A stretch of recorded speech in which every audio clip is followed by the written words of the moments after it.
Дедушка Анастасии. Я оглянулся по сторонам. Дедушка Анастасии стоял почти рядом с лавочкой, палочкой подталкивая к урне кем-то брошенную на газон бумажку. Я вскочил. Мы поздоровались с ним за руку. Глаза у него веселые, добрые, и в общении он простой. Не то, что прадед. Прадед, когда в тайге его видел, молчал все время, и глаза его в пространство смотрели, словно сквозь человека. Мы сели с дедушкой на лавочку. Я спросил его: «Как же вы добрались и меня нашли?» «Не такая уж проблема добраться и тебя найти с помощью Анастасии». Надо же, родила она, сказала, что родит, и родила. Одна, в тайге, не в больнице. Больно, наверное, было ей. Кричала? Это с чего же больно должно было ей быть? Но женщины, когда рожают, им же больно. Некоторые даже умирают при родах. Больно бывает только тогда, когда зачат человек греховно, вследствие утех плотских. За это женщина и расплачивается болью при родах и муками в жизни последующей. Если же зачатие с иными устремлениями произошло, боль лишь усиливает урожающее ощущение великой радости творения. Куда же боль девается? Как она может радость усиливать? Женщину, когда насилуют, она что испытывает? Конечно же, боль, отвращение. А когда сама отдается, то та же боль в другие ощущения переходит. Такая же разница и при родах бывает. Значит, Анастасия без боли родила? Конечно, без боли. И день выбрала подходящий, теплый, солнечный. Как выбрала? Рожают ведь неожиданно. Неожиданно, когда зачинают нечаянно. На несколько дней мать всегда может задержать или ускорить появление младенца. И вы не знали, когда она родить должна, не стремились ей помочь. В этот день мы почувствовали. День прекрасен был. Пошли мы на ее полянку. На краю полянки медведицу увидели. Ревела медведица от обиды, ревела и лапой по земле и изо всех сил колотила. Анастасия лежала на том месте, где мать ее родила, и комочек маленький, живой у нее на груди. Волчица его облизывала. А медведица почему ревела? На что обиделась? Волчицу Анастасия подозвала, а не ее. Так сама бы подошла. Без приглашения они никогда не подходят. Представь себе, что получится, если они без приглашения будут подходить, когда сами захотят. Интересно, как она сейчас справляется с ребенком? Поехал бы и посмотрел, раз интересно.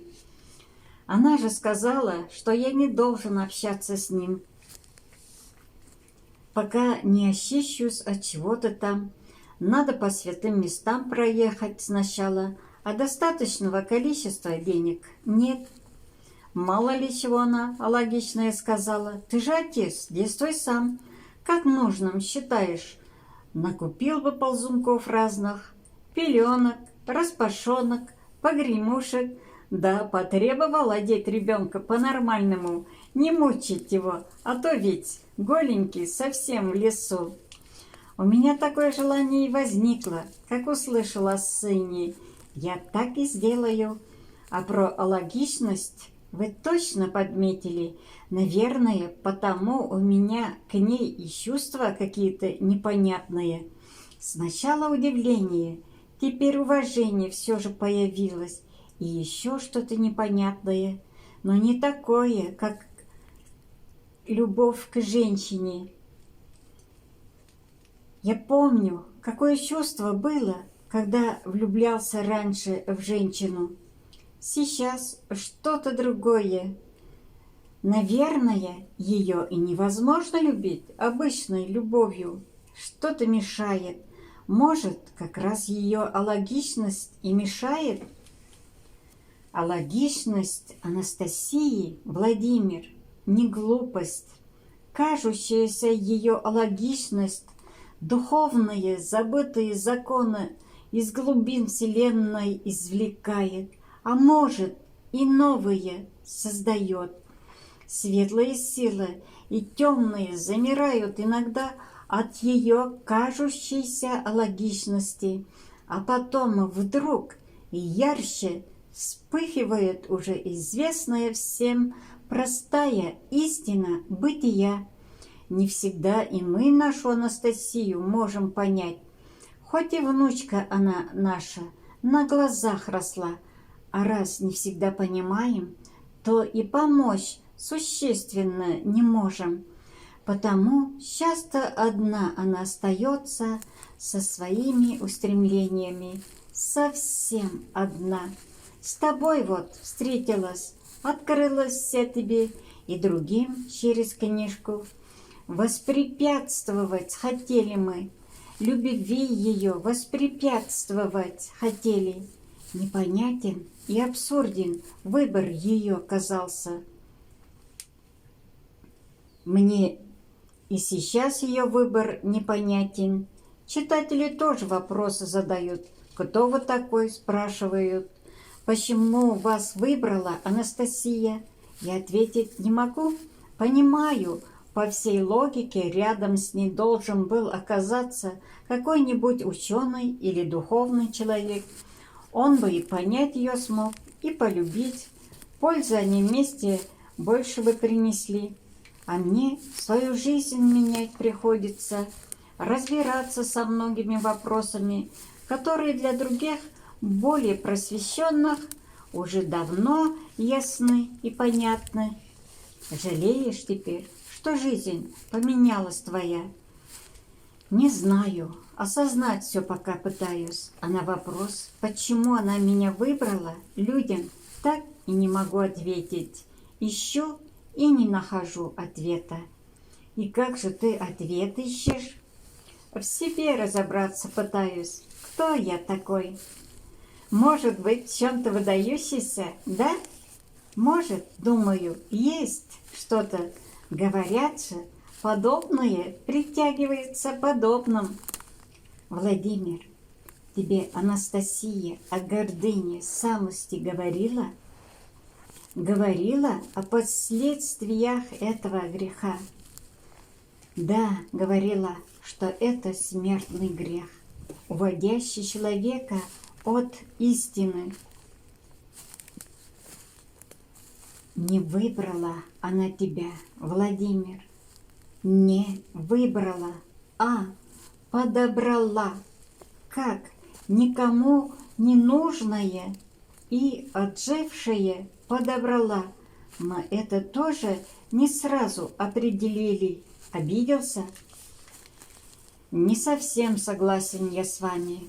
У меня семья была, жена, дочь, дела в бизнесе шли неплохо. Но пусть я не выдающийся, только и не из последних, чтобы подбирать, как бомжа, или что-то ненужное, брошенное. С женой у тебя в последнее время любви не было. У тебя свои жизнь и интересы, у нее свои.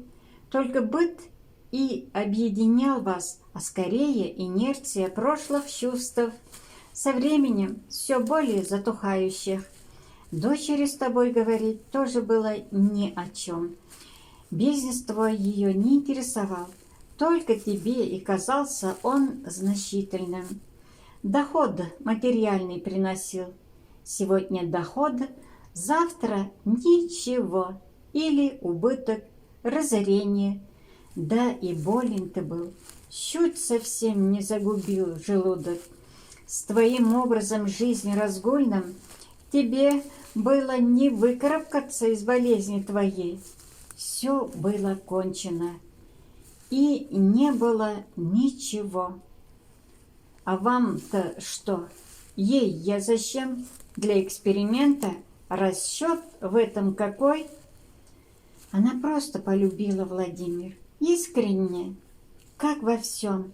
И счастлива, что не взяла из вашей жизни никого, способного принести радость другой женщине. Не поставила себя в привилегированное положение. Рада тому, что она, как все женщины. Значит, это блажь ее. Хочет, чтоб, как у всех женщин было, курил, гулял.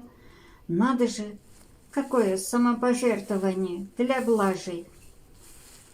Ее любовь искренняя, без блажи и расчетов, казавшаяся поначалу логичной, светлому и темному, нам и другим, она ярко в реальности высветила понятие и смысл любви не словами, поучениями и нравоучениями, а реальными свершениями вашей, твоей жизни.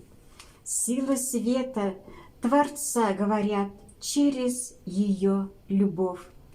И не просто говорят, показывают явно, как до сих пор еще ни разу не показывали. Смотрите, какова сила женщины, сила чистой любви. За мгновение до смерти она может дать новую жизнь, поднять любимого человека, вырвать его из сыпких лап темноты и унести в светлую бесконечность, окружить пространством любви и дать вторую жизнь, жизнь вечную. Ее любовь, Владимир, вернет тебе любовь твоей жены, уважение дочери. Тысячи женщин, пылающими взорами любви, будут смотреть на тебя. У тебя будет полная свобода выбора. И если из всего многообразия внешнего проявления любви тебе удастся увидеть и понять ту одну, она будет счастлива. Но в любом случае ты будешь знаменит и богат. Тебя невозможно будет разорить. Написанная тобой книга будет разлетаться по миру и приносить тебе доход, и не только материальный. Она тебе и другим будет давать силу большую, чем физическая, материальная. Книжка действительно начинает хорошо раскупаться, но я сам написал ее. Хоть некоторые люди говорят, что Анастасия тоже каким-то образом помогала. Как вы считаете, это только моя книжка или она написана с ее участием? Ты совершил все действия, присущие писателю. Брал бумагу, водил ручкой, описывая произошедшее. Свои умозаключения изложил присущим только тебе языком. Организовал издание книги. Твои действия ничем не отличались от обычных действий писателя. Значит, книжка только моя, Анастасия ничего этого не делала? Да, не делала. Ручкой по бумаге она не водила. Вы так говорите, будто бы она все же как-то способствовала ее появлению. Если это так, скажите яснее, что она сделала? Анастасия, Владимир, чтобы ты смог написать эту книжку, отдала свою жизнь. Ну вот, совсем непонятно все стало. Зачем? Как она может, живя в лесу, жизнь отдать за какую-то книжку? Кто она? Сама говорит, человек. Другие инопланетянкой ее называют, богиней. можно окончательно запутаться, хоть как-то определиться для себя хочется. Все очень просто, Владимир. Человек – единственное существо во Вселенной, которое живет сразу на всех планах бытия. В земной своей сущности большинство видит только земное, материализованное проявление. Есть те, кто ощущает сущности, и другие, невидимые. Люди, называющие Анастасию богиней, не грешат перед истиной. Главное отличие человека от всего сущего в том, что человек наделен способностью творить настоящее и будущее своими мыслями, создавая формы и образы, которые и материализуются впоследствии. От яркости, гармоничности, скорости мыслей, чистоты помыслов человека-творца и зависит будущее. И в этом смысле Анастасия – богиня, ибо скорость мысли ее, яркость и чистота формируемых образов таковы, что одна она оказалась способной противостоять всей темной громаде противоположностей. Одна. Только неизвестно, сколько времени сможет она выдержать. Все ждет, верит, что осознают люди, помогут ей, перестанут производить тьму и ад. Кто производит тьму и ад? Предсказатели, верящие и говорящие о катастрофе, конце света, сами и производят мыслеформы конца света, множество учений, предрекающих всеобщую кончину человечества, своими мыслеформами приближают ее. Их много, очень много. И не подозревают эти люди, ища спасения для себя, ища земли обетованной, что им-то уж точно уготован ад. Но те люди, которые говорят о страшном суде, о катастрофе, верят в них. Они ведь искренне молятся за спасение своих душ. Не вера в свет, в любовь, чем Бог является, движет ими, а страх. И это страшное они себе готовят сами. Подумай, Владимир, представить себе попробуй. Вот мы сейчас сидим с тобой на этой скамейке. Ты видишь перед собой множество людей. Вдруг часть из них начнет корчиться в судорогах от страшной боли. Грешники якобы они. Вокруг нас на земле много разлагающихся трупов, а мы сидим с тобой нетронутыми и наблюдаем. Наша скамейка находится как бы в раю. Но не разорвется ли твоя душа от ужасающей картины происходящего? Не лучше ли умереть, уснуть за мгновение до такого созерцания? Ну, а если все спасенные праведники будут в земле обетованной, где трупов, разлагающихся вокруг, не будет, картин страшных? Когда с другого края земли к тебе приходит известие о смерти близкого или родственника, разве не ощущаешь ты печаль, горе души своей? Каждый в этом случае, наверное, расстраивается. Так как же можно помыслить для себя рай, осознавая, что большая часть твоих соотечественников, друзей и родственников уже погибли? Другие умирают в страшных муках. До какой степени должна черстветь душа, в какую пучину мрака погрузиться, чтобы, осознавая происходящее, радоваться?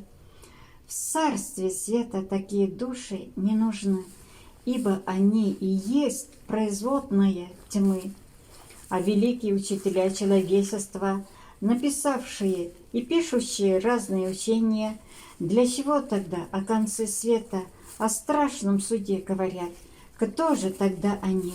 Куда людей ведут? Зачем так говорят? Трудно определить конечность их помыслов. Возможно, собрав вокруг себя толпы людские, за счет притягательности представлений они осуществят поворот в осознанности.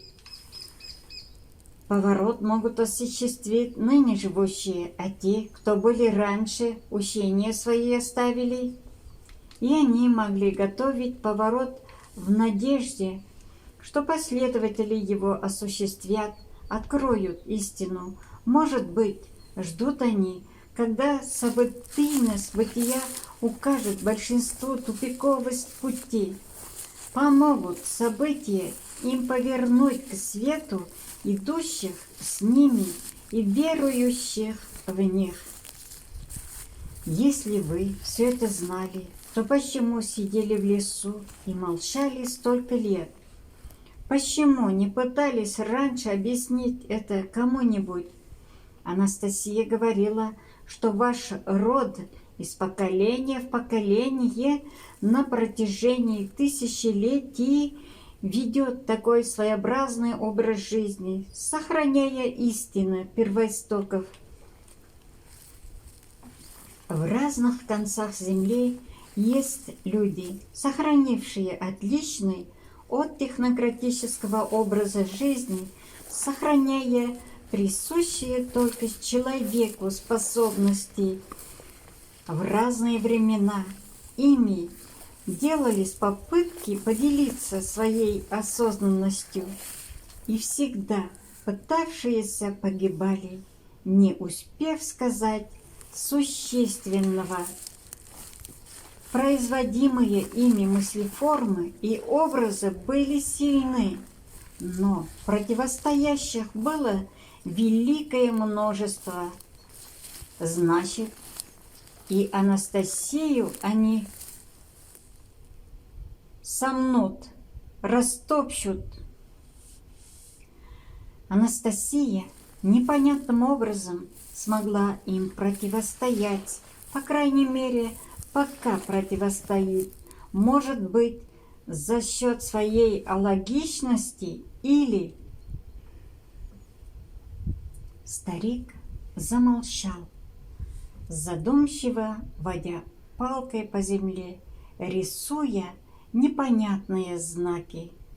Я размышлял, потом спросил у него, зачем же она мне твердила все время: я человек, женщина, если она богиня, как вы говорите. В земной материализованной жизни своей она просто человек, просто женщина. И хотя образ жизни ее несколько необычен, она так же, как и все люди, может радоваться и печалиться, любит и хочет быть любимой. Все, чем она владеет, присуще человеку. Человеку в своем первозданном виде. Казавшиеся необычными ее способности теперь не покажутся тебе фантастичными.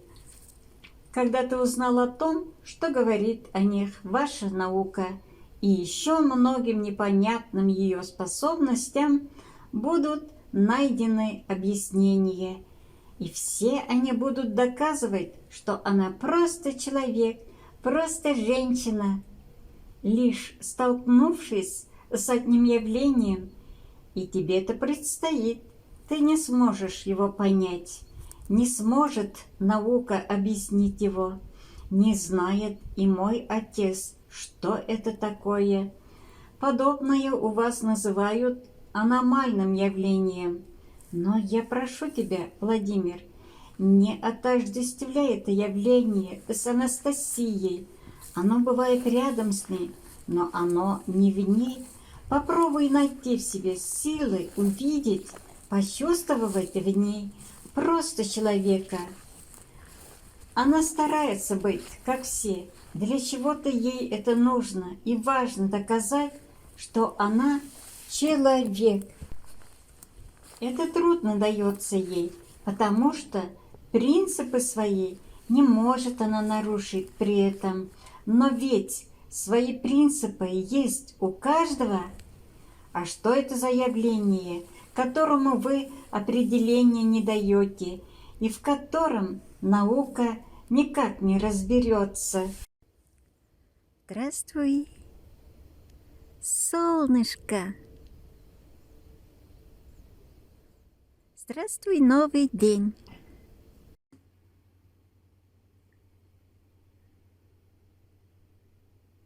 Для сегодняшнего утреннего напитка мы взяли крапиву молодую, огурчик, вот, листья морковки, ветки пижмы, трава пырея, финики, листья дуванчика, листья свеклы и базилик. И, конечно же, перец острый.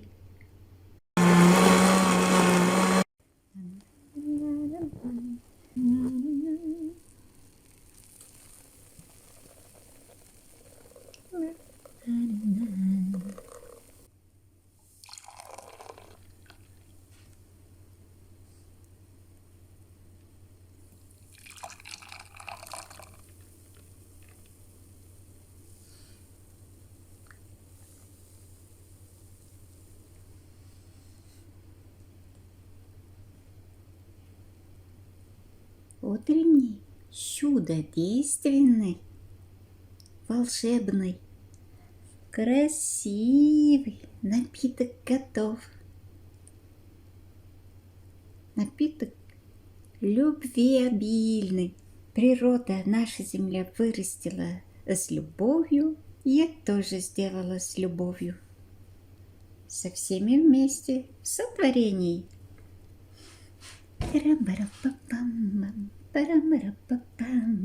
Радостного, веселого, счастливого дня всем, всем, всем. Радость, любовь, счастье. Как они улыбаются.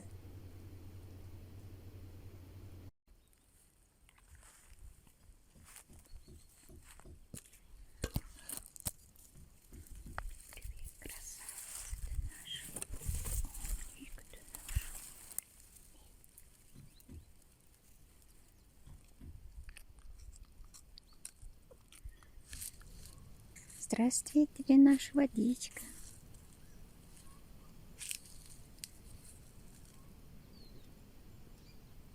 С вашего позволения. Сейчас будем искупаться. Утреннее омовение. Освежающее. Благодарю, благодарю.